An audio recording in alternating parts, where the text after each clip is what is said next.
Sí. Sí. Ah, este es el primero. Bien. Bueno, muy bien.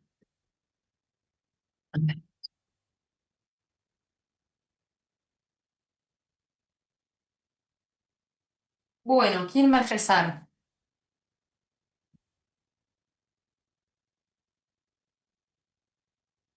Yo leo si quieren. Bueno, ¿tu nombre? Joaquina. Joaquina, a ver. Quiero ver si los veo. Dije- No, no, está bien. Gracias. A ver, dame un segundo, Joaquina. No, quiero ver si los veo. Ah, acá.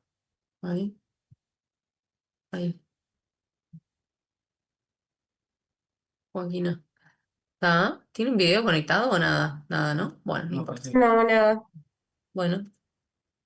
Bueno, muy bien, Joaquina, Eh, empezamos. Paciente de 56 años, sexo femenino, sobrepeso, diabetes tipo 2 diagnosticado hace 6 años, tratada con metformina, 1 gramo LP por día, hipertensa en tratamiento con losartán 50 por día, dislipémica en tratamiento dietético. Desconoce nefropatía y retinopatía, no historia de enfermedad cerebrovascular ni arteriopatía de miembros inferiores.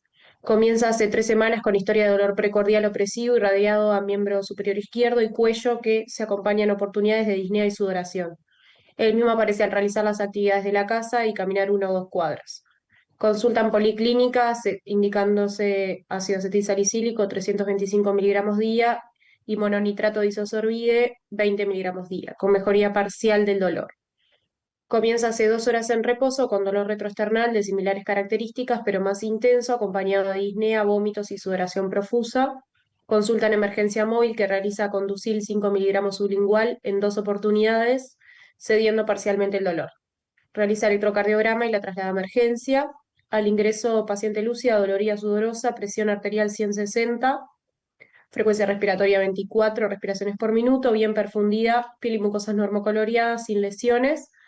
Cardiovascular no se palpa, no se ve ni se palpa punta cardíaca, ritmo regular de 110 latidos por minuto, ríos bien golpeados, no soplos, no ingurgitación yugular ni reflujo hepatoyugular, pleuropulmonar mal conservado, no crepitantes, no edemas de miembros inferiores, resto del examen sin elementos. A destacar. Bien. Ese es el electro de la emergencia. ¿Alguien lo quiere describir?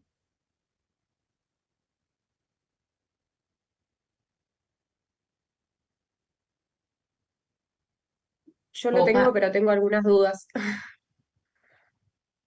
A ver, un segundito. Bien. Sí, no importa. Está bien. Eh, yo puse que era un ritmo sinusal. A mí la Sí. frecuencia cardíaca me da 65, que decía 110, pero me daba cerca de 60, 70. Sí, bueno, pero está bien, sí, es verdad. Está bien. Eh, Después, la onda P está normal, me quedó alguna duda si no era bifásica en algunas derivadas. El PR de 0,12, un QRS normal y el eje eléctrico entre 0 y más 60. Y después tiene un infra en ABR, B1, B2, B3, B4 y un QT corregido normal. Perfecto. ¿Y qué te parece ese infra desnivel del ST? Y yo pediría las derivadas posteriores porque no sé si no es una imagen especular de un síndrome coronario agudo posterior. Está muy bien pedir una imagen especular de qué. De que no sea un infarto de cara posterior.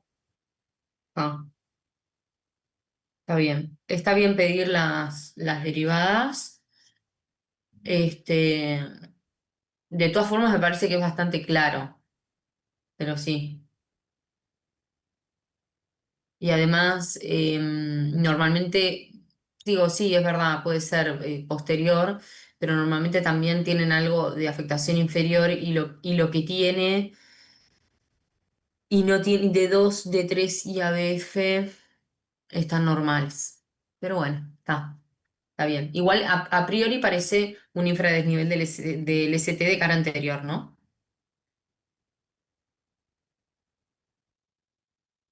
Bien, perfecto.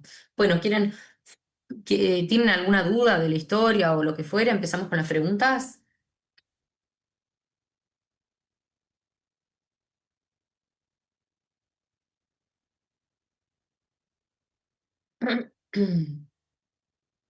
Son muchos.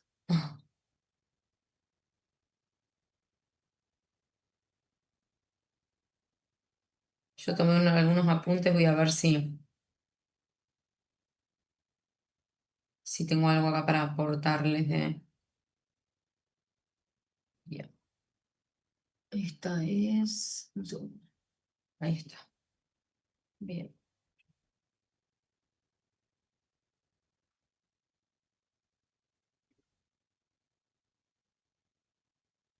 Bien. Bueno, te escucho. Y en principio es el diagnóstico que puedes hacer de síndrome coronario agudo sin elevación de ST, ¿no? Perfecto. En principio, el diagnóstico presuntivo más probable es que es un síndrome coronario agudo. ¿Por qué Claro. es un síndrome coronario agudo? ¿Les queda claro o no?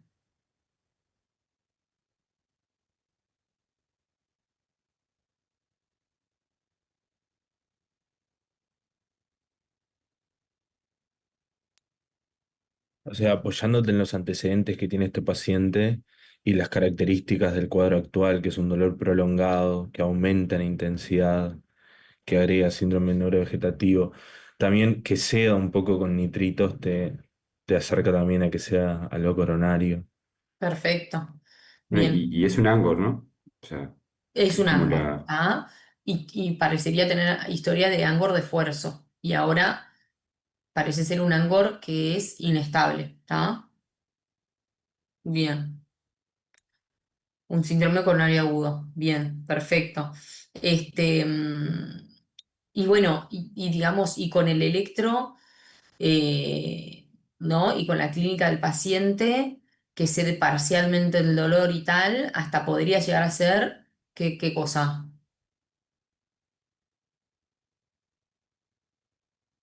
Un infarto sin elevación, ¿no? Como que tiene algunas características que te deja la duda de que no sea solamente un síndrome coronario agudo sin elevación del ST, sino que capaz que hasta tiene un infarto. Bien, Ahí tendrías que ver las troponinas, cómo están, si están positivas perfecto. o si están Bien. negativas, para discriminar si es infarto o si es una angina en estado. Perfecto. Bien. Entonces, bien. La historia esta parece bastante clara. Un ángulo estable, que después se hace inestable, ¿no? Que aparece a reposo, paciente con factores de riesgo cardiovasculares. Eh, no creo que sea algo muy distinto, digamos, viendo sobre todo el examen a futuro que tienen del internado. No creo que sean historias rebuscadas, me refiero. Uno después en la emergencia ve todo tipo de historias, pero en este caso me parece que las historias van a ser bien claras como es esta. Bien, el paciente está, si bien está sudorosa y tal, capaz que forma parte de lo que es el síndrome neurovegetativo, eh, está estable hemodinámicamente y eso es importante, está bien perfundido. Como que hay algunos datos de la historia clínica que a ustedes les van a servir para después pensar en el abordaje del paciente. Bien, entonces el síndrome, digamos, el diagnóstico positivo sería un síndrome coronario agudo, sin elevación del ST en principio. ¿Y qué diagnósticos diferenciales podrían tener?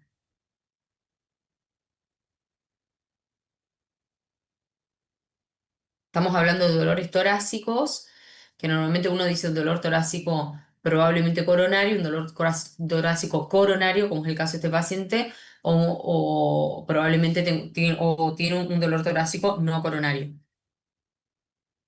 ¿no? Como que cuando uno tiene un dolor torácico los divide en esos tres, y de ahí surgen los diagnósticos diferenciales.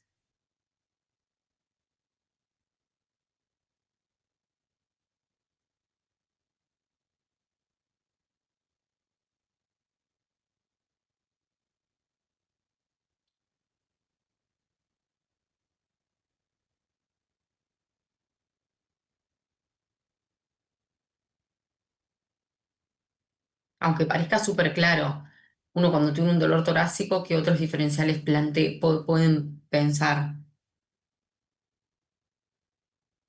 Pasa que en este caso, claro, obviamente por los antecedentes y eso te inclinas directo a síndrome coronario, pero podría ser una disección de aorta, espasmos esofágicos. Perfecto. Eso. Bien, bien, disección de aorta, ¿qué más? Un espasmo esofágico es raro porque normalmente es de segundos, pero sí es un dolor que normalmente se refiere como retroesternal, pero es de segundos de duración, no se relaciona con el esfuerzo y tal. La ¿Qué más? pericarditis, Una pericarditis, bueno, en principio no parecería porque el dolor tendría que ser como bastante más prolongado. La edad del paciente lo aleja un poco y además el antecedente de factores cardiovasculares, no digo que no lo pueda tener, sino que digo, está más alejado o el diagnóstico presuntivo es mucho más probable coronario que no coronario. Bien, Un TEP patología también digestiva. podría ser, pero ¿Cómo? que un TEP también podría ser, También podría pero ser un TEP, aunque obviamente, digo, no es la con el historia. electro no, claro. Y el electro no coincide, perfecto. Fisiopatológicamente, ¿qué le parece que le está pasando a este paciente? Tiene una isquemia miocárdica, ¿De qué tipo? accidente de placa. subepicárdica, Subendocárdica. Eso es importante. endocárdica. Fisiopatológicamente, pensar el paciente es importante porque de ahí salen todas las estrategias terapéuticas que utilizo después. ¿Ah? Puede tener una ruptura o una erosión de la placa, no necesariamente una ruptura. Y la trombosis va a ser oclusiva, en este caso, ¿le parece o suboclusiva? Tuvo Su- oclusivo. Suboclusiva. Normalmente suboclusiva y por eso genera lo que se llama isquemia subendocárdica, ¿no? Bien. Después otro de los aspectos relevantes son que se genera una inflamación, una activación de la coagulación, sobre todo de las plaquetas. Todo esto pensando después en la estrategia terapéutica. Se produce una vasoconstricción coronaria, por eso es que cede parcialmente con nitroglicerina sublingual, ¿no? Porque es un vasodilatador coronario la nitroglicerina sublingual. ¿Y en quién está contraindicado la nitroglicerina sublingual? Creo que está Cuando en hay hipotensión. hipotenso. Pacientes que Para sospechamos, hipotensos o afectado derecho. Bien, sospecha de infarto del corazón derecho, hipotensión arterial, ¿y qué más? Yo en ese caso tenía entendido que en realidad, o sea, si tiene un infarto de corazón derecho, la sublingual en realidad no estaría contraindicada y estaría contraindicada más la intravenosa, pero no Sí, sé. obviamente que la intravenosa, ¿está? O sea, el paciente no se va a chocar porque le des nitroglicerina sublingual, se va a chocar porque hizo un infarto masivo del ventrículo derecho. Está claro eso. Pero y la contraindicación sí es de la nitroglicerina sublingual. Básicamente, de la intravenosa, pero básicamente cuando uno ve a un paciente, digamos, en el ambiente prehospitalario, o por ejemplo, no sé, en una móvil o lo que fuera, y le hace un electro y más o menos ve esto, es como que hay algunas preguntas antes de poner una nitroglicerina sublingual, en unas preguntas que le tiene que hacer al paciente. Uno es tomar la presión y la otra es si tomó sildenafil en las últimas 48 horas porque el riesgo de shock es mucho más importante y sobre todo asociado a la mortalidad del paciente, ¿no? Este, entonces, son las preguntas que le tienen que hacer. Y después, obviamente, que si ven que el paciente está muy inestable hemodinámicamente y tal, que eso un poco como que con la presión ya se sacan de encima todo eso. O sea, en la inestabilidad hemodinámica no le vas a meter una nitroglicerina sublingual si tu paciente te parece que está chocado y ni hablar si le tomas la PA y está muy baja, menor a 90-60 o menos incluso. ¿Ah? Bien. Dentro de los otros aspectos es el desequilibrio entre el aporte de oxígeno, digamos, entre la demanda de oxígeno que tiene el miocardio en ese momento y el aporte que tiene por la vasoconstricción, por la suboclusión y tal. ¿Tá? Todo eso está bueno tenerlo en cuenta porque después cada una de las cosas que vamos a nombrar como estrategias van un poco de la mano con eso que está pasando. ¿Tá? Bien. ¿Qué más? Aspectos fisiopatológicos. ¿Qué estudios realizaría al ingreso y justifique?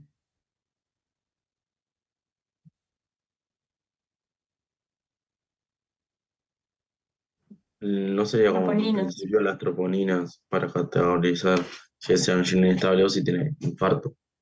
Perfecto. Las troponinas, perfecto.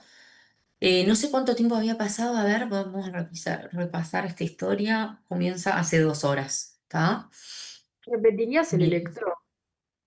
Sí, le repetís el electro, sin duda. Acuérdense que los electros en estos pacientes son seriados porque quiero ver, eh, también me interesa la evolución, el dinamismo del electro es un factor importante, ¿ah? Si el paciente va mejorando eso, si lo va empeorando, si persiste, así como si persisten los síntomas, si responde a la medicación que le estoy dando o no, todo eso me va hablando del cuadro del paciente, ¿no? Y me va aumentando las alarmas o diciendo, bueno, está reafirmando el diagnóstico que tenía y reafirmando las estrategias que estoy haciendo. Sí, sin duda, hay que repetir el electro. em, y después lo otro es lo que decían de las derivadas de las derechas y las posteriores. Este, en el caso de que sospeche el infarto posterior, que sospeche que está afectada la circunfleja, ¿no? Eh, en esos casos le agrego las derivadas. Bien, ¿qué otra cosa Una más? consulta, en este caso que el infra está en B1 y B2, que sería la cara septal, ¿también puede sospecharse un posterior? No, no. Yo al principio en este me parece que está bastante claro. Porque el posterior sería, si yo no tengo mal, B3, B4, B5, B6. Sí, perfecto. ¿O No, porque entran también habían B1 y B2? nombrado que podía ser un infarto espejo, pero yo Sí, normalmente me parece que en este caso como que está bastante claro. Em, sí, lo que puedo hacer cuando tengo un infradesnivel del ST en B1 es puedo agregar un poco las derivadas derechas, ahí está. no tanto B7, B8, B9, pero bueno, digo, lo ven en el momento, digamos, depende del electro. Yo en este caso creo que está bien, no le agregaría derivadas. Muchas veces pasa que tienen apenas una alteración, por ejemplo, en ABL, en D1 o no la tienen, pero la tienen en B6. Ahí capaz que está bueno agregar B7, B8, B9, porque son alteraciones en la circunfleja que a veces no se ven o son muy sutiles en esas derivadas y como que si uno les hace B7, B8 y tal, como que ahí se ve claramente. Alguna vez lo he visto. Entonces está, en ese sentido creo que está bueno agregárselas. Te puedo hacer una pregunta célica o célica, no sé cómo es. Sí. Em, en realidad yo tengo el concepto de que en un infarto agudo sin elevación del CT, o sea, en el electro que te da en realidad un síndrome coronario sin elevación del CT, digamos, no podés extrapolar qué cara está afectada, a diferencia de lo que sería para el caso de un síndrome coronario agudo con elevación del CT. No sé si tengo ese concepto erróneo o es así. Mira, el tema de que sea un infarto con elevación o sin elevación del ST habla fisiopatológicamente de lo que hablábamos, de la oclusión total de un vaso o de la suboclusión. Entonces, en definitiva, el vaso que se está manifestando es el mismo. Entonces, vos podés intuir un poco. Es verdad que después las verdades no son tan ciertas eh, y que las, digamos, como en el sentido de que después vas a ir a lo que vos intuías, lo vas a ir terminar corroborando con, en el caso que tenga la indicación, con una cineangio y viendo la obstrucción y tal, pero vos tenés una alteración de una arteria que se está manifestando y que se manifiesta en un territorio y eso normalmente coincide. No sé de dónde sacaste ese concepto de que en el síndrome coronario agudo sin elevación del ST como que no habría una correlación entre la cara en donde se está manifestando y la arteria. Yo creo que no, que es... no, no, me parece que no. Ok, perfecto, gracias. ¿Pero de dónde lo sacaste? Contame un poco. Mira, la realidad es que vengo leyendo de tantas cosas de tantos lados, solamente tengo la anotación justamente puntual, ¿Alguien pero más tiene el mismo concepto? Hola, buen día. Sí, yo también tengo el mismo concepto que Leticia. Igual creo que cuando cursé médica, realmente no recuerdo dónde lo leí, pero claro, vos, o sea, lo que yo entiendo es que, no sé, en un Supra ST, ponele, tenés de 2 de 3 ABF y bueno, vos decís, ok, es esta cara. Ahora, cuando no tenés el Supra, como que no podés estimar a qué cara corresponde, dónde está la isquemia. No sé, yo tengo eso. Está bien. Capaz que las probabilidades son menores. Ahora, no creo que sea, no sea, a ver cómo explicarlo. No creo que sea. Vieron que normalmente cuando uno investiga en la medicina habla de probabilidades, ¿no? Entonces, y de valores predictivos positivos y tal. Creo que probablemente el valor predictivo positivo en un supra es mucho mayor que en un infra. Entonces, eso te hace de que vos puedas hablar de un arte y hacer una hipótesis sobre la afección territorial y de acuerdo a eso un poco a qué arteria corresponde y seguramente las probabilidades son mucho más altas con un supra que con un infra. Pero el infra no deja de ser una suboclusión, entonces digo, y es de una arteria y se manifiesta normalmente en un territorio y entonces me parece que si bien las probabilidades pueden ser menores, no creo que sea una cosa nada que ver con la otra, ¿me explicó? Perfecto, sí. Está. Bien. De todas formas lo voy a revisar, a ver, de algún lugar lo tiene que haber sacado. Este, pero está.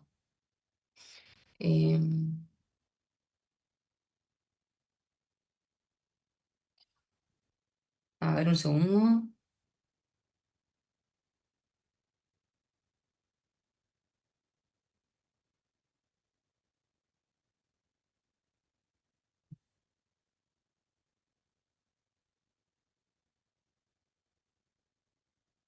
Bueno, para sacarme la duda le pregunté a ChatGPT, que bueno, tampoco es que. Y dice lo siguiente.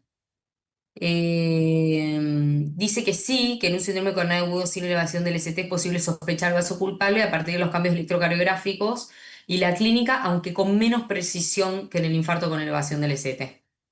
¿Está? Sé que es un poco lo que decíamos. O sea, se puede inferir y sugerir, pero no con tanta precisión. ¿Está? Impecable. Sí, yo la verdad que no había escuchado eso, como que no se podía. Eh, Está, impecable. Bárbaro, gracias. Bien, bárbaro. Bueno, seguimos entonces. Eh, Profe, una duda, perdón. sí, Sobre cuándo repetir el electro, yo tenía que, después que lo haces a los 10 primeros minutos de contacto, lo volvés a hacer a las 6 horas, ¿no? ¿Puede me ser? parece bastante a las 6 horas. O sea, lo haces antes. Cuando uno está en la emergencia, en lo práctico, el electro se repite, ¿viste? Y más dependiendo, porque vos querés ver cuándo se estabilizó o sea, ceden los síntomas y esto coincide con el electro. ¿Ustedes han estado en la emergencia? Al principio no se le iba haciendo como cada media hora, puede ser. Por eso, normalmente uno lo hace, lo va haciendo seriado y, a ver, en medicina a veces queremos poner un tiempo. Lo real es que a las 6 horas me parece un montón, digamos. A las 6 horas está bueno para comparar, a ver, evolutivamente cómo está el paciente y más o menos cómo, como que si uno ya le hizo tratamiento médico y bla, bla, en teoría a las 6 horas más o menos se aproxima a lo que cómo va a quedar el paciente, el electro aunque, digamos, uno podría decir a las 24 horas, ¿no? Porque todavía puede ser dinámico el electro, pero, y depende del paciente, como muy individualizado eso.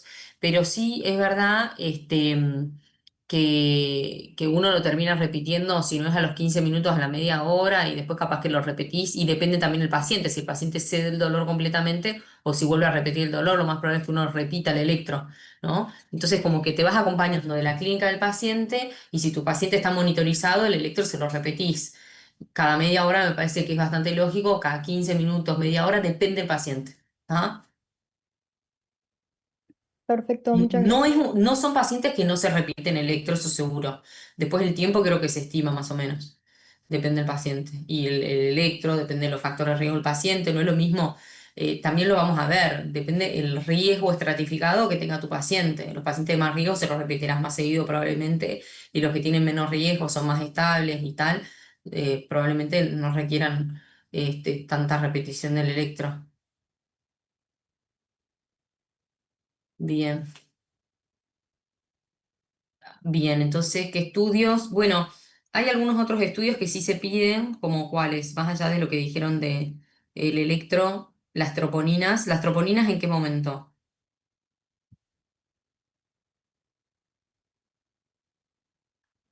Desde el contacto con el paciente, o sea, desde que sospechás que tiene un síndrome coronario agudo.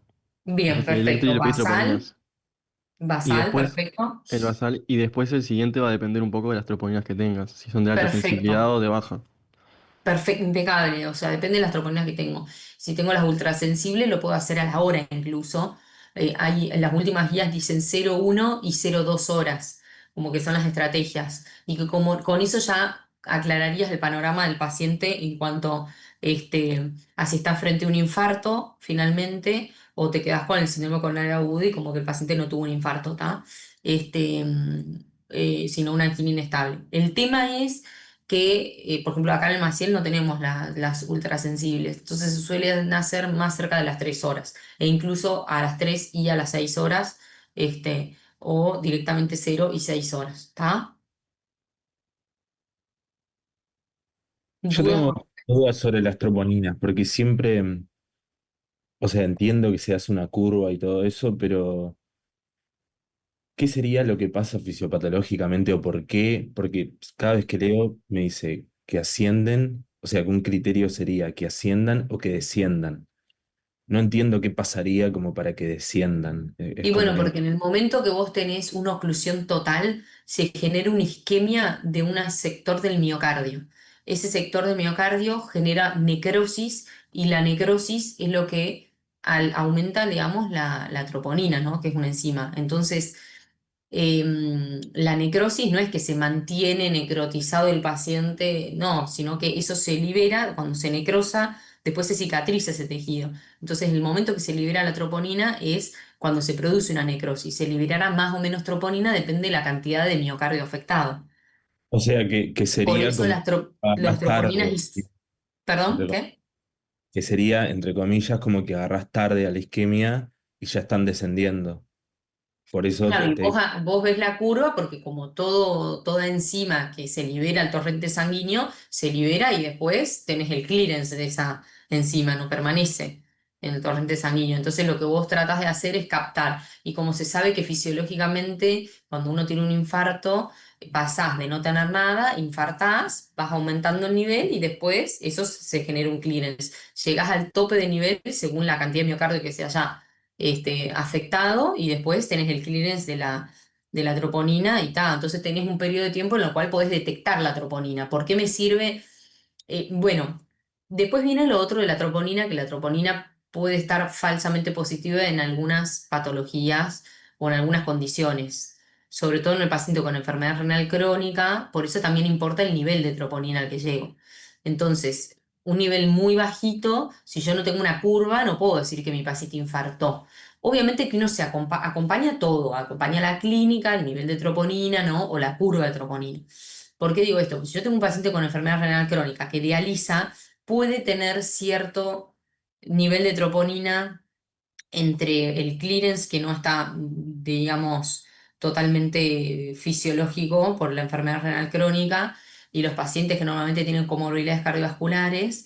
La troponina, si bien es bastante específica de daño miocárdico, puede estar en dosis muy bajitas en otras patologías. Enfermedad renal crónica, el paciente añoso también a veces puede ser otra posibilidad. Pacientes que tienen miocardiopatías dilatadas u otros, o sea, no son todos corazones normales que de repente se infartan. A veces los pacientes ya tienen patologías crónicas cardiovasculares y remodelamiento cardiovascular, sobre todo cardíaco.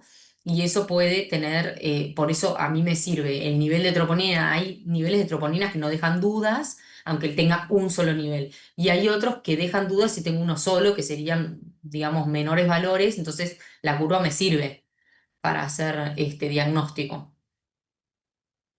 No sé si te respondí bien tu pregunta, si te quedó claro. No, sí, sí, claro. Yo, o sea, no entendía o leía por qué bajaban. Está, y me di cuenta, claro, por el clearance. Está impecable. Bien.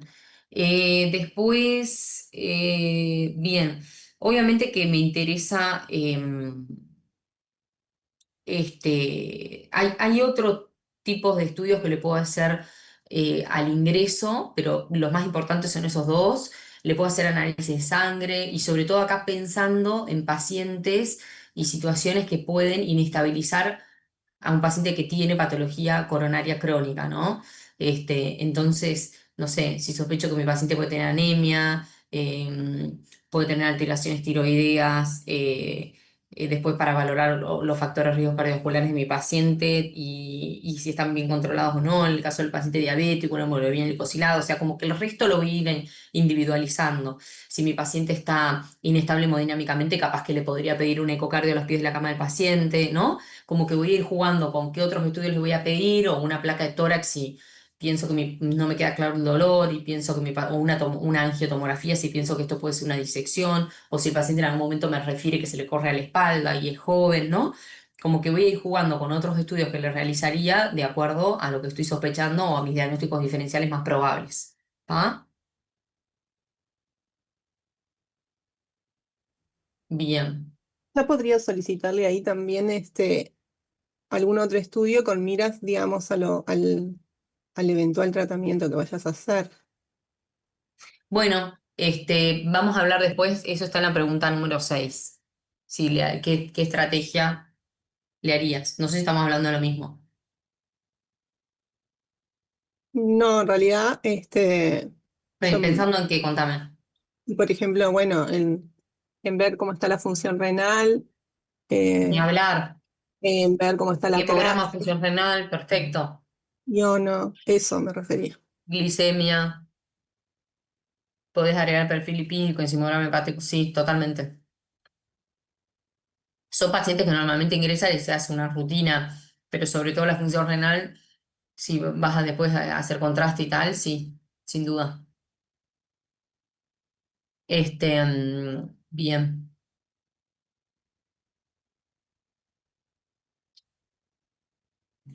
Aparte del tema de la creatinina, ¿no te sirve después para estratificar con el score de Grace?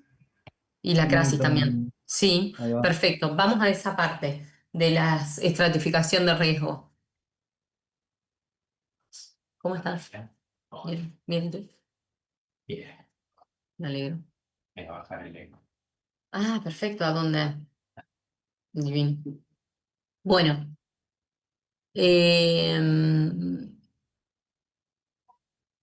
bueno, ¿qué herramientas conocen y cuál sería la estratificación de riesgo de este paciente?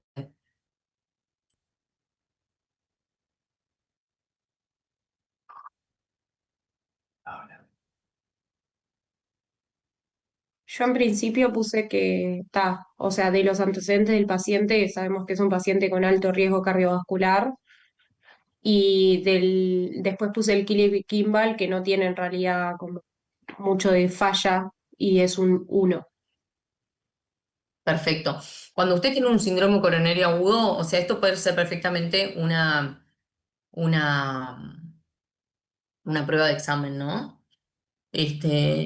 Cuando ustedes tienen un síndrome coronario agudo, tienen que estratificar riesgo porque la estratificación de riesgo, ¿qué es lo que me permite a mí? ¿Por qué es tan importante?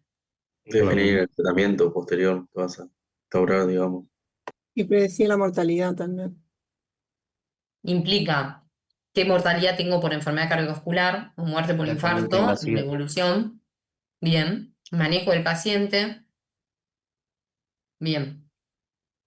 Y que está demasiado estudiado eso. Entonces, a ver, ¿alguien lo hizo?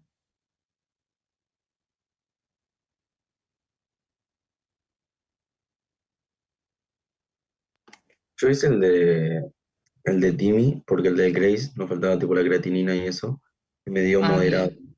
O sea, porque tenía 3 o más factores de riesgo, que era hipertensa, diabética y dislipémica.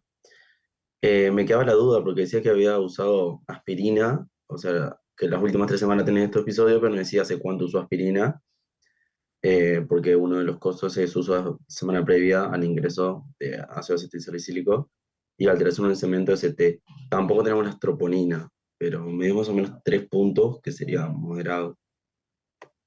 3 puntos, riesgo intermedio te dio. Sí, Tiene de 13 a 20% de posibilidades de eventos a los 14 días. ¿Está? Bien, tenés más de 3 factores de riesgo cardiovasculares, el uso de aspirina. ¿Y el otro que usaste cuál es?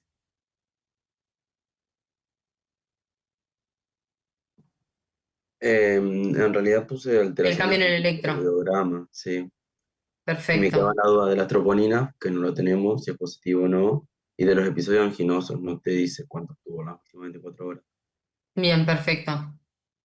Bien, bien. Y con el riesgo intermedio, ¿qué es lo que qué es lo que implica, digamos, tener un riesgo intermedio? Que tiene que ir a cateterismo, digamos, pero según el tiempo. O sea, puedes esperar e ingresarlo, hacerle todo el tratamiento y en las próximas 24 horas que vaya a cateterismo para revascularizar.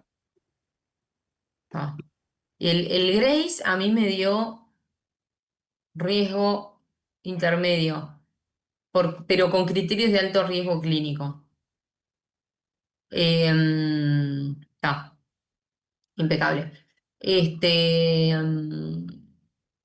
Yo Bien, lo tengo que vos decís. una, Angélica, perdóname, porque tengo un tema de scores, porque por lo pronto sé que existe este de Timmy y el Y de Grace. ahí va, que tenían esta estadificación, como que había incluso hasta 4 estados, este intermedio, pero que posteriormente la AJA, creo que eso es como que o es más actual, no sé, no lo tengo claro.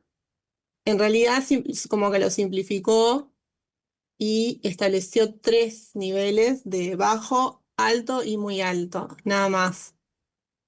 E incluso que si nosotros tuviéramos las troponinas, o sea que ya definimos entonces que no es una angina inestable, sino que es un infarto agudo sin elevación del CT, ya de por sí, por ser infarto, ya por lo pronto lo tenemos que poner en un alto riesgo y después eventualmente ver si no es de muy alto, si tuviera inestabilidad hemodinámica, estuviera en un shock cardiogénico, Sí. etc. Me queda entreverado qué uso en definitiva, si uso lo de la AJA, si uso el Grey Steamy, que a veces no tengo muchos de los elementos que pide, en fin, eso es lo que En quería Pimi comentar. normalmente tenemos todos los elementos, o sea, es como el más fácil de usar. Tal vez no es tan preciso como el Grace. O sea, lo ideal, lo mejor sería usar el Grace, que no siempre se puede usar, porque a veces te faltan algunos criterios. Después tenés el Timi, que es como bastante sencillo de usar y como bueno, tal vez no tiene la misma capacidad de estimación que el Grace, pero es muy bueno igual. Y yo creo que, digo, en la práctica uno puede usar cualquiera de los dos, pero para ustedes les va a resultar más fácil usar el Timi. Y después, sí me parece que más allá de que hayan cambiado detalles chicos, son detalles chicos, no te cambia la conducta. Vos tenías antes el riesgo intermedio, o sea, bajo, intermedio y alto. Lo importante es que el riesgo bajo, vos vas a tener que después hacer una prueba evocadora de isquemia y guiarte según eso. Pero el riesgo intermedio vas a tener que usar como individualizar el paciente. No es lo mismo un paciente anciano que no un paciente anciano, donde capaz que el anciano podés pensar una conducta más conservadora, no es lo mismo tener muchas comorbilidades, que esas comorbilidades te implican riesgo alto, porque no es lo mismo tener una enfermedad renal crónica, el paciente dializa y tal, que capaz que es más complejo, o está en una etapa prediálisis, que es más complejo de terminarlo en diálisis por una nefropatía por contraste, ¿me explico? Y después viene todo lo que vos decís de que si bien el score te puede dar intermedio, capaz que vos tenés eh, cierta evolución de tu paciente que te condicione a pasarlo como si fuese un riesgo alto. Esas son, por ejemplo, que te vengan las troponinas y estén muy altas, que el paciente, digamos, vos le hagas tratamiento médico y el paciente igualmente persista con dolor. o sea que un dolor refractario que persistan los cambios en el electro, ¿no? O que el paciente se ponga hemodinámicamente inestable, que desarrolle insuficiencia cardíaca, arritmias malignas que se le llaman, eh, no sé, que haga una taquicardia ventricular, todas situaciones que te condicionan un poco y que te hablan de que, digamos, hay más riesgo de que el paciente evolucione mal, ¿no? Y que necesite realmente una reperfusión. Entonces, los scores están para ayudar a tomar decisiones, pero no son 100% tomadas por los scores, sino que también tengo que poner al paciente que tengo enfrente al lado, ¿no? O sea, normalmente no es que se equivoquen, no se equivocan, pero incluso te pueden subestimar un paciente que vos tenés que, capaz que tenés una conducta mucho más agresiva o más invasiva que solamente guiándote por el score y nada más. Este, mm, sí, es verdad lo que decís, si yo tengo una troponina que me viene, tengo todo el score divino y la troponina cuando me viene está súper alta, es otro paciente, ¿no? Y todas las otras cosas que fui nombrando, capaz que hay alguna que me estoy olvidando, pero en líneas generales eso. Ah, perfecto, gracias. Bien, no, de nada. Pero los scores se usan y cambian poco digamos, a lo largo del tiempo. Digamos, no es que cambien demasiado. ¿Tá? Lo importante es saber que uno tiene que estimar el riesgo. O sea, yo tengo un paciente que tiene un dolor torácico, primero decir con claridad si ese dolor es coronario o no es coronario. Si es coronario, no, definir si se trata de un síndrome coronario agudo o no, porque ese síndrome coronario agudo me lleva a tomar decisiones rápidamente que son tratamiento sintomático, hacer el electro rápidamente y pensar, digamos, rápidamente, porque esto lo estamos haciendo por paso, pero rápidamente, ¿qué riesgo global tiene este paciente? De infartarse. Infartarse ahora o en las próximas horas, ¿no? Estamos hablando siempre de sin elevación del ST, le hago el electro, no tiene elevación del ST. Que en la no elevación del ST va desde no tengo nada en el electro hasta tengo ondas T negativas o tengo un infra del nivel del ST, ¿no? Cuanto más tengo, y si tengo un infra del nivel del ST, si tengo de 1 milímetro, de 2 milímetros, de 5 milímetros, ¿no? Como que qué grado. Todo eso es como un continuo digamos, de mayor probabilidad de evolucionar a un infarto o no. O sea, cada vez que agrego más complejidad, más alteraciones, tengo más riesgo. Entonces, yo recibo a este paciente, digo, tengo un síndrome coronario agudo, le hago el electro, tengo un infradesnivel del ST, estoy esperando mis troponinas, o por ejemplo, empezó hace muy poco y no sé realmente si las troponinas van a ser concluyentes. Si ya me vienen súper altas, hasta paciente de mucho más riesgo, ¿no? Y tengo un infranivel del ST de 5 milímetros, no es lo mismo. Ese paciente es mucho más riesgoso que un paciente que tengo un electro que más o menos tengo sutilmente algo, ¿no? Enseguida respondió a la nitroglicerina sublingual, a la morfina, ¿me explicó? Como que respondió rápidamente, no es el mismo el paciente que persiste con dolor, este, y tal. Bueno, por eso me sirve un poco ordenarme. No es lo mismo un paciente que tiene muchos factores de riesgo cardiovascular, no es lo mismo un paciente diabético de 6 años de evolución, como es el caso de nuestro paciente, ¿no? Tiene 6 años de diabetes. Nosotros sabemos que la diabetes es gran desarrolladora de ateromatosis coronaria y no coronaria. Entonces, está. Venía tomando aspirina. Y bueno, es lo mismo con los casos de la ACV, el paciente que viene tomando aspirina y hace un evento vascular, te da un poco más de miedo, ¿no? Este, el paciente que viene con Angor y con una historia cargada de sintomatología. Bueno, justo el paciente diabético es más complejo porque muchas veces hacen, este, digamos, no tienen el típico dolor, sino que tienen algunos dolores que simulan, o sea, equivalentes del dolor coronario, que bueno, puede ser el dolor en el brazo izquierdo, puede ser disnea, ¿ah? Este, dolores como más disociados, en fin, bien. Tengo una duda. Sí, ¿El clip y Kimball se usa en síndrome coronario sin elevación del ST? Porque yo tenía entendido que era con. normalmente no debería porque, no, normalmente es en el síndrome coronario con elevación del ST. Además. Lo que pasa es que el Grace por eso deben haber hablado de Philip y Kimball, el GRACE contempla el Philip y Kimball, o sea, contempla la edad, la frecuencia cardíaca, la presión arterial, la creatinina, el Philip y Kimball, la troponina, la elevación del ST y si tuvo o no paro cardíaco. Cosa que el TIMI no. No sé si todos tienen claro los dos scores. El TIMI es bastante más sencillo. La edad, si tiene más de 65 o no, si tiene más de 3 factores de riesgo cardiovasculares, si tuvo enfermedad coronaria previa, si usa aspirina, si tuvo más de 2 eventos anginosos en las últimas 24 horas, las troponinas elevadas y el cambio en el electro. ¿Ah? Bien. Bien, ¿alguna duda más de esto?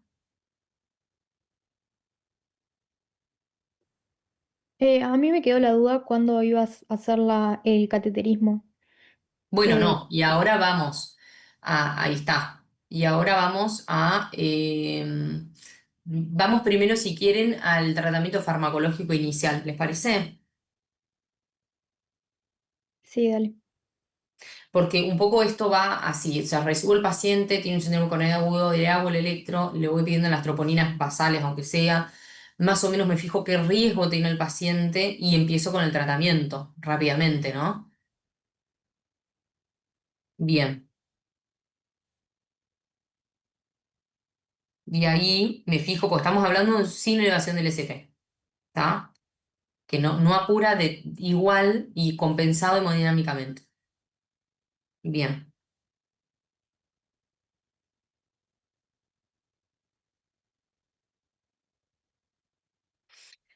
Una de las cosas a destacar, digamos, del tratamiento farmacológico inicial es que yo lo puedo hacer en la emergencia cuando llegue el paciente, pero ya puedo ir haciendo puedo tomar determinada conducta antes de que el paciente ingrese a la emergencia. Y dentro de esas, ¿cuál es la más importante de todas? Calmar el dolor. Calmar el dolor es súper importante, pero hay una que disminuye la mortalidad hasta el 50% de los pacientes que están antes de la llegada al hospital. El antiagregante, el ácido disalicílico, La aspirina a dosis aspropiorea. alta, la mastique y ¿no? La aspirina, o sea, la primera conducta que tengo que hacer frente a un paciente con un síndrome coronario agudo, antes que llegue al hospital, antes de nada, es la aspirina, ¿está? La aspirina le doy una dosis de 325 vía oral, este, bien. Y después, ¿qué otras cosas más tengo que tener en cuenta en este paciente?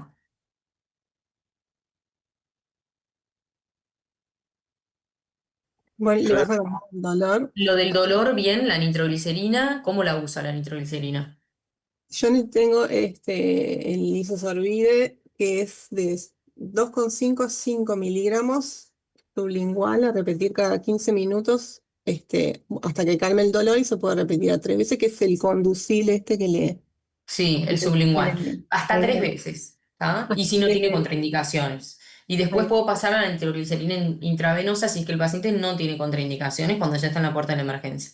Aparte del Morfina también se puede usar, ¿no? morfina, perfecto. Si el dolor no cede, morfina. Bien. Eso para el Ya. dolor. Sí. Sí, sí, sí, sí. Y después, bueno, la parte de acá nosotros no tenemos saturación, pero el caso de que tuviera una saturación menos de 90 se estaría indicado oxígeno, eso es por Perfecto. lo que dice la guía. Bueno, A mí ya me quedó la duda acá porque no tiene, o sea, no tenemos la saturación, sí, pero tiene la disnea, en realidad. Entonces yo le puse.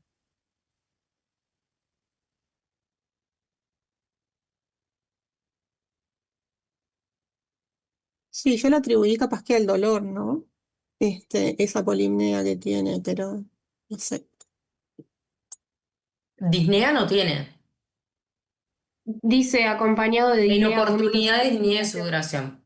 Pero eso, y acá, No, no, pero perdón. en el cuadro actual dice también, Para comienza con mejoría Sí, parcial, sí. comienza hace 2 semanas de oportunidades similar pero más intenso, acompañado de disnea, vómito, sudoración profusa. Está, sí, y si no tiene la saturación, igual mal no le va a hacer. Lo que no está demostrado clase 1A, porque vieron que las guías acá tienen todo, hay mucho estudio sobre esto, es que si vos realmente después lo saturás y el paciente no desatura, le pongas el oxígeno. Y cuando dice no desatura, es si no satura menor a 90, no está demostrado que poner el oxígeno digamos, que le tengas que poner sí o sí el oxígeno. Yo le diría que antes se decía de esto lo mismo 93. Si satura menos 93 sí o sí. Yo creo que si el paciente desatura en líneas generales hay que poner el oxígeno, ¿está? Porque hay una alteración entre la demanda de oxígeno y la, ¿no? Que ya lo comentamos y hay que ponérselo, sí, sin duda. Y está un poco polimnéico, como dice. Bien. ¿Qué más? Entonces, oxígeno, nitroglicerina sublingual. Si después no cede, nitroglicerina intravenosa, si no tienen contraindicaciones. Morfina. La La aspirina que se anticoagulación. lo pusieron antes de venir al hospital. ¿Se la dieron? La aspirina que ya estaba tomando, Sí. ¿se la repetís? Si la tomó en el día. Le pones Oh, 325, no le va a pasar nada. Acuérdense que la aspirina viene está. hasta de 500 miligramos. Lo que sí ahora tenés que tener una estrategia que después la vas a tener que dejar con qué. Con, con Con aspirina y clopidogrel. Bueno, le vas a tener que poner un antiplaquetario, claro, le vas a tener que poner el clopidogrel o el ticagrelol me explicó, como, o algún otro inhibidor plaquetario como más específico, y de los que son los P2 y 12, que ahí tienen el clopidogrel, el ticagrelol, el prasugrel, más que esos no, acá no. Este, que sí es verdad que uno, si estás con un síndrome coronario agudo, le puedes hacer también una dosis de carga, ¿está?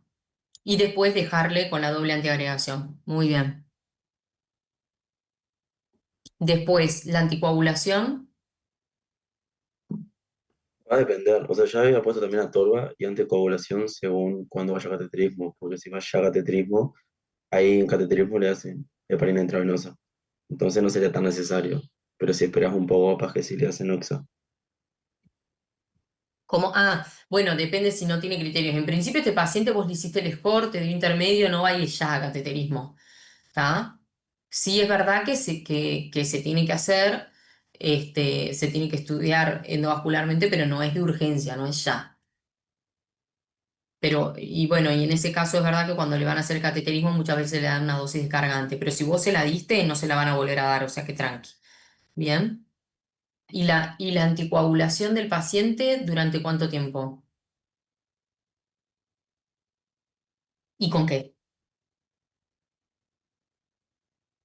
O sea, la anticoagulación tengo entendido yo que es para el procedimiento, en realidad. Después, Bien, bueno, depende si el paciente se queda internado, no le vas a le puedes hacer profilaxis, pero perfecto. Normalmente se decía que la anticoagulación con heparina bajo peso molecular es lo que dure la internación, pero porque en las guías estas, el promedio de internación de estos pacientes es de una semana.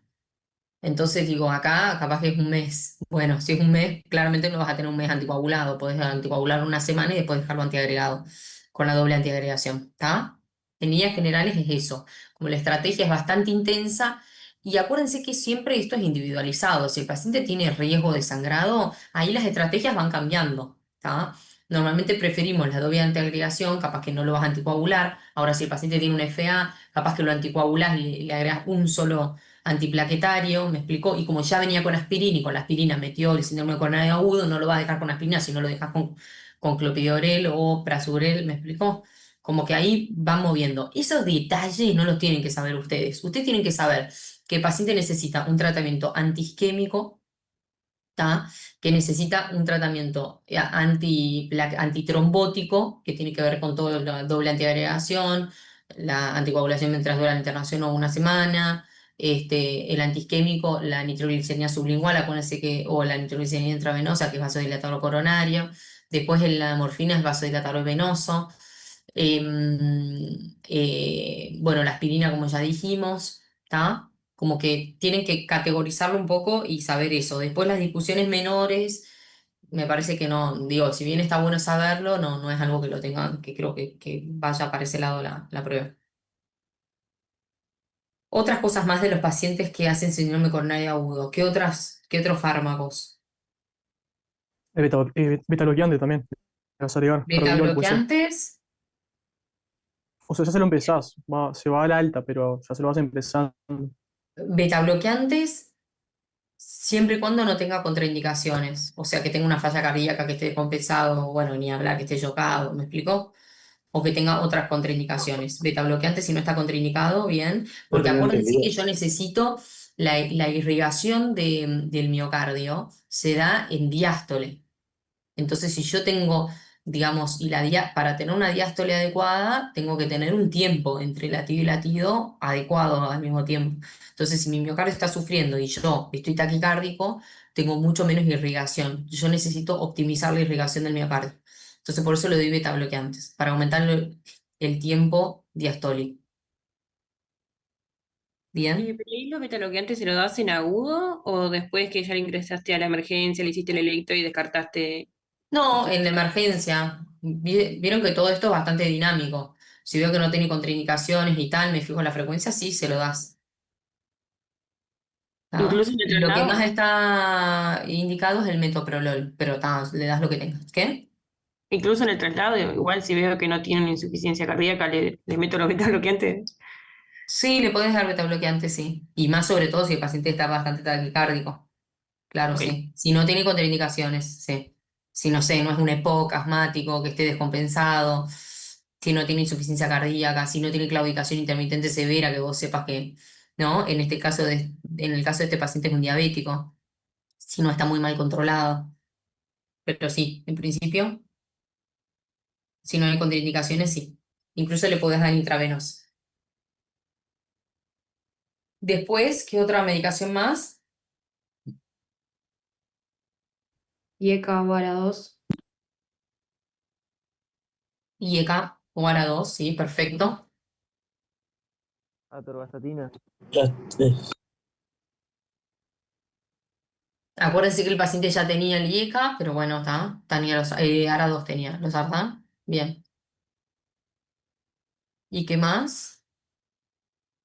Si no lo tuviera y viniera, no sé, con Atorvastatina también amlodipina, pusieron en se el lo chat. cambio. Ah, ¿Qué? Torva. Atorva Atorvastatina, también pusieron en el perfecto. chat. Atorva, impecable. Bien. Bien, perfecto. Bien, en principio eso, ahora, en agudo, farmacológico inicial. Es todo eso. ¿Está? Le Una pongo la torba. consulta. Acuérdense que la torba estabiliza la placa también, tiene efectos pleiotrópicos, bueno, en fin, como que se usa en agudo, no es que antes de la alta, fijo si le pongo la torba, no. Es lo mismo que pasa con los pacientes con ACV. ¿Tá? Ustedes vieron que cuando ingresan a la sala vienen con todo. O sea, vienen con la aspirina, vienen con la torba, esto es lo mismo. ¿Tá? Una pregunta, porque yo tenía entendido que el IECA como que no era necesario darlo en emergencia. ¿Se da ahí mismo ya? Lo das inicialmente. Si vos le podés poner todo y el paciente se la banca y tiene buena PA y está, o sea, todo te tenés que fijar si no tiene contraindicación, tiene la indicación. Y se lo pones todo lo antes posible. ¿Está? Estamos hablando de paciente que está compensado, como es este paciente, ¿no? Sí, yo tenía que no sé si está bien el concepto, como que los IECA se tenían que dar en las primeras 24 horas, porque en realidad lo que está demostrado, el beneficio, era como que disminuía la modificación estructural del miocardio, digamos. Remodelación cardíaca. Claro. Sí, sí, sí. Son de los fármacos que tienen un impacto positivo y que demostraron realmente ser beneficiosos cuanto antes lo inicies. Igual que los betabloqueantes. ¿Está? Y ni hablar que si el paciente ya venía con elementos de falla cardíaca y ya había tenido otro infarto y tal, y tiene una fiebre reducida, y ya dan otros fármacos, pero ahí la eplerenona o la espironolactona le sumaría. Perdón, me quedó una duda Sí, de la anticoagulación. Entonces, ¿es con heparina bajo peso? O sí, heparina con... bajo peso. Ahí va, por una semana entonces. Sí, más o menos promedio una semana, lo que dure la internación. Está, gracias. Es como para el momento agudo. Después, si tiene indicación de anticoagulación por otra causa, lo tendrás que anticoagular. ¿Ah? Bien, impecable. Y después vas a acomodar todo eso según la estrategia que hayas hecho. Si le colocaste un stent o no, ¿me explicó? Bien. Bueno, después viene en base a Perdón, yo todo tengo otra duda aplicada a este paciente en realidad, porque ella tiene una presión de 160, que estoy de acuerdo que está estable, pero si yo le meto betabloqueante, IECA y nitritos, ¿no puedo llegar a descompensarla ahora en Vos emergencia? en teoría nitrito ya le pusiste y se dio parcialmente el dolor. ¿Está? vas de a poco, por supuesto no le metes Ahí va, todo, ahí ¿está? va, Pero lo vas viendo y se lo tolera, obviamente. ahí va. Sí. Está bien perfundida en ese momento y ya recibió en 2 oportunidades nitroglicerina sublingual. Normalmente estos pacientes, cuando yo le pongo, por ejemplo, nitroglicerina intravenoso, los tengo monitorizados, los tengo con un monitor. Entonces voy viendo, ¿tá? Cómo responde el paciente, cómo está y que se banca, ¿no? Del tratamiento. Los betabloqueantes, no, lo empezás a dosis baja, no vas a tener ningún problema. Todo se inicia a dosis baja, más con esa PA. Ahí va, ahí va. Bien. Después, si realizaría una estrategia invasiva y conservadora en el manejo del paciente y justifique.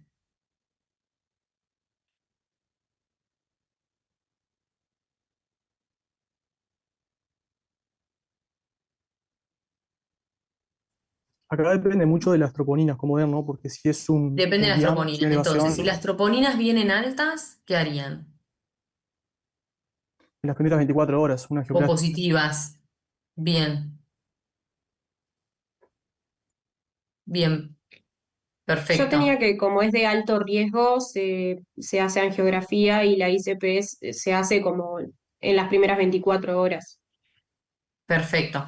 Pero bien, si te dan las troponinas, se transformaría como más en alto riesgo y la harías dentro de las primeras 24 horas. Lo importante es saber que en este paciente ya ahora, con todo lo que tenemos, probablemente no haya que salir corriendo, es un paciente obviamente que quede internado y tal, y que va a tener que hacerse una coronariografía y va a tener que hacerla dentro de las 24 horas, primeras 24 horas. Si el paciente evoluciona mal, no responde al dolor, empeora el electro, todo lo otro que hablamos, se descompensa hemodinámicamente y tal, ese paciente, todo eso se adelanta. Y si no, el paciente no se va a ir de alta sin una coronariografía. Ahora, podría hacerse dentro de la semana si el riesgo fuera bajo. Pero en este caso, como el riesgo es intermedio a alto, si las troponinas dan negativas, más bien alto, entonces le voy a hacer una cineangio y ahí le voy a hacer una ICP, ¿está? Una intervención coronaria percutánea y voy a ir directamente a tratar qué.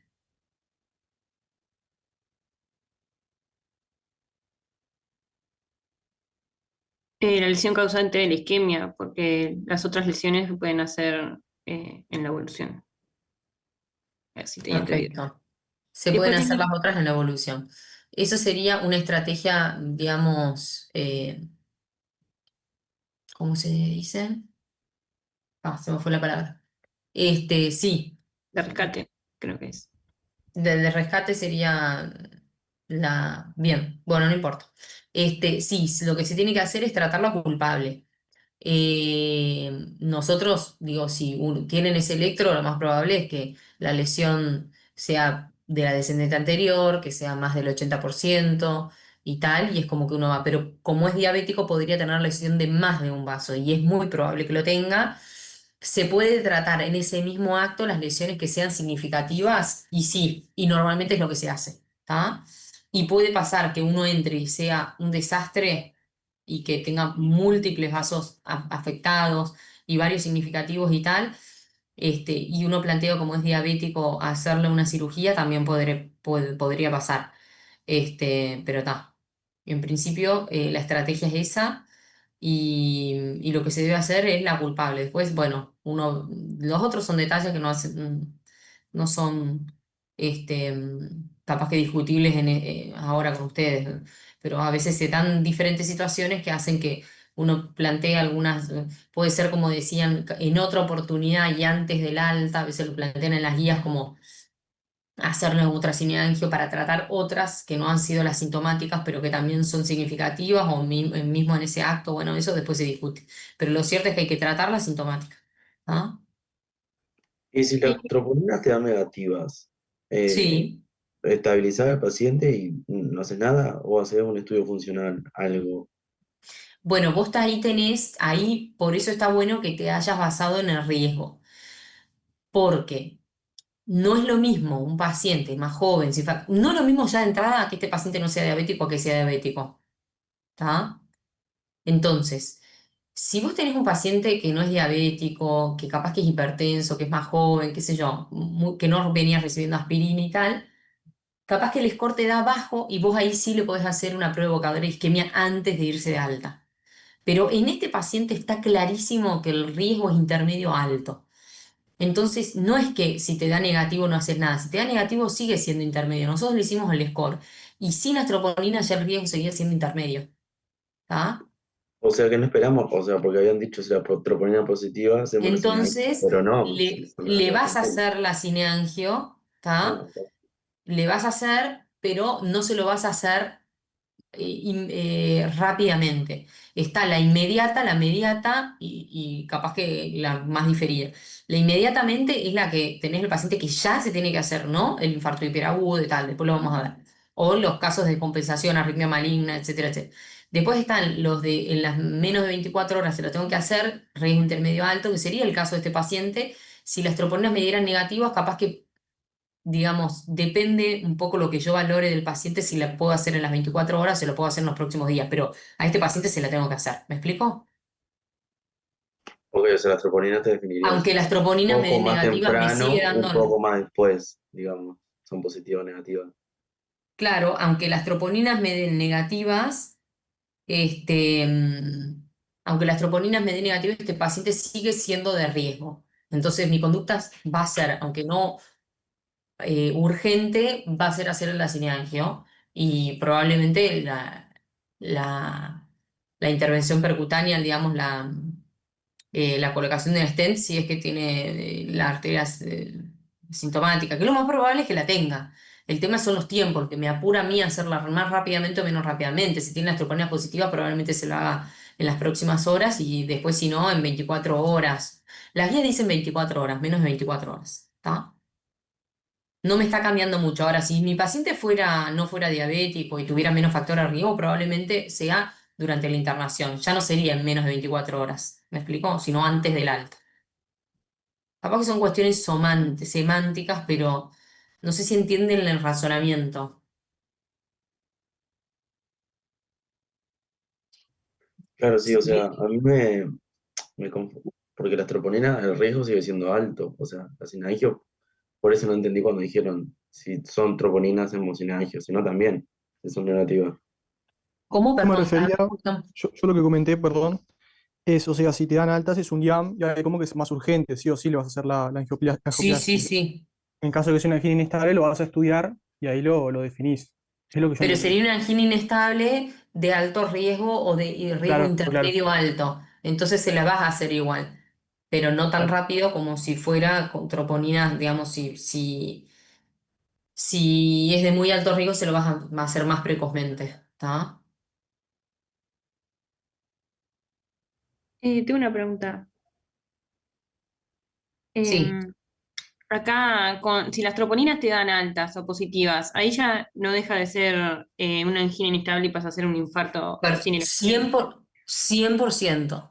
Las troponinas te cambian el diagnóstico con el que vos estás abordando el paciente. Digamos, no es lo mismo una angina estable que un infarto. Troponina positiva, infarto. Ya paso a hablar de infarto. Ya dentro de lo que es el síndrome coronario agudo sin elevación del ST, tengo los que tienen troponinas que pasan a ser infarto agudo de miocardio sin elevación del ST. Y si tienen troponinas negativas, angina inestable, que puede ser de ritmo intermedio alto. Por eso decimos que no es que esa angina inestable la dejo quieta, no. Si es de riesgo intermedio alto, como en el caso de nuestro paciente, que es diabético y todo lo que evaluamos, ese paciente también va a tener una estrategia invasiva, ¿tá? Pero no tan apurada como el paciente que ya tengo el diagnóstico de infarto. Gracias. ¿Más preguntas? Yo tengo una pregunta para el bajo riesgo, el score de calcio. O sea, porque yo tengo entendido que si vos lo catalogás como bajo riesgo, le haces un estudio funcional de isquemia y ahí como que volvés a evaluar el riesgo y también como que se aplica el score de calcio para, o sea, como para estratificar, o sea, el riesgo, pero no sé si eso se usa o si está bien el concepto. No, no, sácatelo de acá. Sácalo Lo de del acá, licor de calcio. sí, sácalo de acá. Ah, Lo que ok. vas a hacer es una prueba evocadora de isquemia, porque el score de calcio te habla de más riesgo, de aterosclerosis, de placa, de otras cosas, pero no es lo mismo que vos evocar la isquemia. Vos lo que tenés que hacer es hacer una prueba evocadora de isquemia que la vas a elegir según tu paciente. O sea, si yo tengo un paciente que tiene un electro muy patológico, no voy a hacer una ergometría porque la interpretación es a través de un electro. Si yo tengo un paciente, en ese caso podría ser un centellograma o un ecodobuta. Y eso va a depender de lo que yo más confíe y lo que más use en mi centro, básicamente. O por ejemplo de la ventana, porque si yo tengo un paciente muy obeso, el ecodobuta no me va a servir porque las ventanas transtorácicas de los pacientes obesos con el eco transtorácico son difíciles. Entonces voy a pasar a hacer el centello, ¿me explicó? Y la otra posibilidad es de hacerle una angiotomografía de vasos coronarios, que eso también se podría llegar a hacer, ¿tá? Que es lo que dentro de todo de antes, no me acuerdo en qué guía, pero en 2017, no sé si la de 2020 no hablaba de la angio-TC. Ahora ya sí, puede ser otra herramienta, ¿está? Digamos, para evaluar el compromiso, pero yo sigo prefiriendo en este caso, si bien lo nombran las guías, yo les diría que si ustedes tienen que decir qué hacen con una angina inestable de bajo riesgo, le hago una prueba evocadora de isquemia y me plantaría sobre esas tres: ergometría, centello o ecogodut, Ah, según el paciente, perfecto. ¿tá? Bien. Y esa prueba evocadora de isquemia tiene que ser antes del alta también. Ah, ok. O sea, mismo en la internación se le hace la Sí, prueba. sí, sí, Perfecto. sí, sí, sí. Sí, es la misma internación y ahí, según el riesgo que te dé el paciente, y el resultado es, ahí ya directamente te pone riesgo, ¿tá? Y bueno, y según el resultado, ¿qué es lo que vas a hacer? Bien. Y según tu paciente también, porque depende si es añoso, si no es añoso, capaz que te da un riesgo intermedio, intermedio bajo o intermedio alto, pero es un paciente que no es candidato a hacer nada invasivo y le optimizas tratamiento médico y lo controlás, ¿no? Ah, como que hay matices individualizados según el paciente.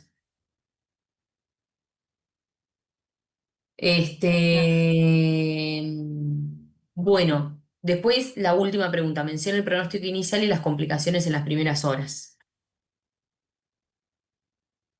¿Qué se les ocurre que puede marcar el pronóstico de este paciente? Depende de qué cosas. De que instale alguna complicación. Bueno, de que instale complicaciones sí, y después de la extensión del daño, o sea que no es lo mismo tener una alteración en el electrocardiograma que sea muy pronunciada, con unas troponías positivas, ¿no? Con, no sé, una extensión bastante, por ejemplo, un anterolateral extenso, ¿no? Este, con unas troponías muy elevadas y tal, o sea que cuando digo depende de la extensión del daño, depende de los parámetros que yo uso para medir la extensión. Después, si le hice un ecocardio durante la internación, sí, cómo está la FEBI, ¿no? De que mi paciente haya quedado con una FEBI de 30 o 40, ¿no? Que tenga una FEBI reducida o que tenga un un ecocardio que no tenga nada, ¿no? Depende mi ecocardio también.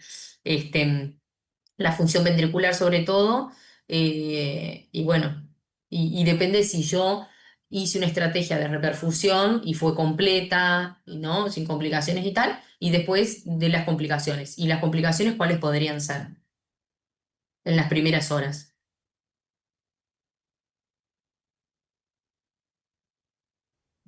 Arritmias, ¿no? Sin Tenés miedo. las arritmias, que lo más Arritmias, frecuente es la perfecto. FA, pero puede ser también ventricular. Y después tenés hemodinámicas, que tenga insuficiencia cardíaca, shock cardiogénico, o mecánicas, que puede ser una ruptura del septo, por ejemplo. Perfecto. Bueno, pero eso es más del infarto propiamente dicho, pero está. Sería raro que ruptura de septum en un paciente con un infarto sin necesidad. O sea, puede ser perfectamente si tenés un infarto, ¿no? Pero está. Es más más típico del síndrome coronario agudo con elevación del ST, el infarto con elevación del ST. Pero sí es verdad, las arritmias ventriculares, es verdad que la fibrilación auricular, pero sobre todo las arritmias suelen ser las ventriculares, ¿no? Por la zona de isquemia, suelen ser de la zona de isquemia. Y muchas veces eso pueden desencadenar arritmias que perduren el tiempo, como por ejemplo los bloqueos AB o cualquier otra, y necesitar otro tipo de estrategias, ¿está? Bien, después lo hiciste bien, insuficiencia cardíaca, perfecto, shock cardiogénico, paro cardíaco, y después las complicaciones por el tratamiento, hemorrágicas, básicamente, ¿no?